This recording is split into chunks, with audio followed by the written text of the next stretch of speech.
وہ نوجوان جو جوانی میں اللہ کی عبادت کرے. جوانی طاقت ہے، قوت ہے. اپنے آپ کو گناہوں سے روکو، اپنے آپ کو شریعت کا پابند بناؤ. بڑھاپے میں بھی توبہ کرنا بڑی بات ہے، لیکن جوانی میں توبہ کرو، جوانی میں اللہ کی اطاعت کرو، جوانی میں اللہ کے فرما بردار بنو، شریعت کے پابند بنو، سنت کے پابند بنو. شیطان نے نوجوانوں کا ذہن کیا بنایا؟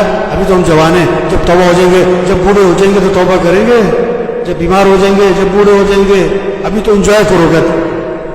در جوانی توبہ کردن سوائے پیغمبری. جوانی میں توبہ کرو، جوانی میں اطاعت کرو، فرما برداری کرو. اپنی جوانی کی طاقت کو اللہ کی اطاعت میں لگاؤ، فرما برداری میں لگاؤ. تو دوسرا کون؟ جو جوانی، وہ نوجوان جو جوانی میں کیا ہے؟ اللہ کی عبادت کرے، اللہ کی اطاعت کرے. نمازوں کا اہتمام، روزوں کا اہتمام، اعمال کا اہتمام، آنکھوں میں حیا، زندگی پاکیزہ، برائی سے اپنے آپ کو بچایا ہوا ہے.